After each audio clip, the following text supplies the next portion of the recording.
केंद्र सरकार के बजट 2026 में यूपी को कई सौगातें मिली हैं। वित्त मंत्री निर्मला सीतारमण ने वाराणसी में पानी के जहाजों की मरम्मत के लिए पोर्ट बनाने का ऐलान किया। इसके अलावा 15,000 किलोमीटर के 2 हाई स्पीड रेल कॉरिडोर मिले हैं। पहला कॉरिडोर दिल्ली से वाराणसी के बीच होगा, दूसरा वाराणसी से सिलीगुड़ी के बीच बनेगा। जिला अस्पतालों की क्षमता 50% बढ़ाई जाएगी। सभी जिलों में इमरजेंसी और ट्रामा सेंटर खुलेंगे।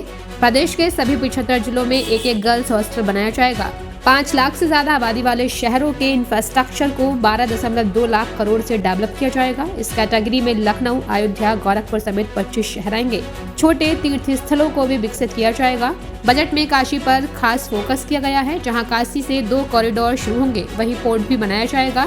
यूपी में अगले साल विधानसभा चुनाव हो रहे हैं। ऐसे में माना जा रहा है कि पिछली बार बिहार की तरह यूपी पर खास फोकस होगा। आशा और आकांक्षाओं का प्रतीक यह बजट है, जिसमें नए भारत और विकसित भारत की संकल्पना का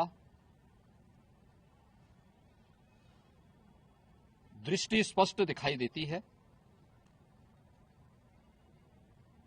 12 लाख करोड़ रुपए से अधिक की पूंजी कैपिटल एक्सपेंडिचर के लिए, एक सुदृढ़ इंफ्रास्ट्रक्चर के लिए बजट में प्रावधान करना, 7 रेल कॉरिडोर के निर्माण के लिए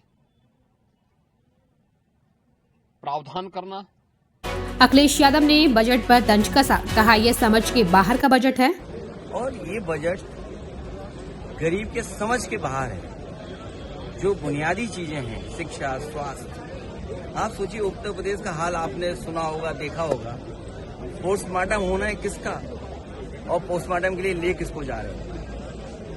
ओटी में जाना किसको था, ले किसको जा रहे हैं? ये तो स्वास्थ्य व्यवस्था का हाल है। और शिक्षा का हालत ये है कि बिना शिक्षा के हम विकसित भारत कैसे बनाएंगे?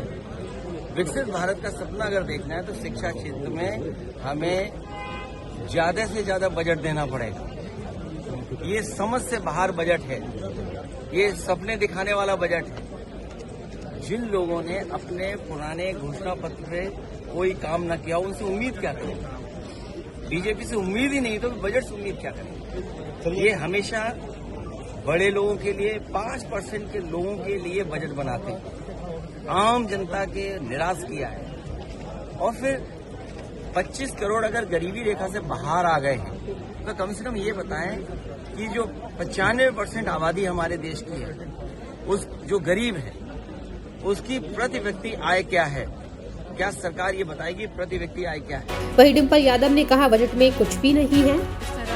पहले पूरे परिवार एक साथ बैठ के बजट देखते थे कि क्या है हमारे लिए इस बजट में, तो ना महिलाओं के लिए इस बजट में कुछ खास है, ना हमारे युवाओं के लिए कुछ खास है। और जिस तरह हम चाहते हैं कि एजुकेशन में, शिक्षा पे बजट बढ़े, सरकार की तरफ से ध्यान दिया जाए और स्वास्थ्य पे ध्यान दिया जाए, तो और कैंसर जिस तरह फैल रहा है, मैं समझती हूँ कि स्वास्थ्य, शिक्षा और किसानों को अगर नज़र में रखा जाए तो, और युवाओं को और महिलाओं को अगर नज़र में रखा जाए तो इस बजट में इन सभी मेजर सेक्शंस के लिए कुछ भी नहीं है। Thank you. हालांकि एक्सपर्ट्स का कहना है कि यूपी के लिहाज से सीतारमण के बजट को चुनावी साल का बजट नहीं कहा जा सकता। अगर पिछले बजट की बात की जाए तो यूपी को केंद्रीय करों में हिस्सेदारी के तौर पर 2.25 लाख करोड़ और बाद में 38,000 करोड़ रुपए मिले थे। इस तरह यूपी को कुल 2.93 लाख करोड़ रुपए मिले थे।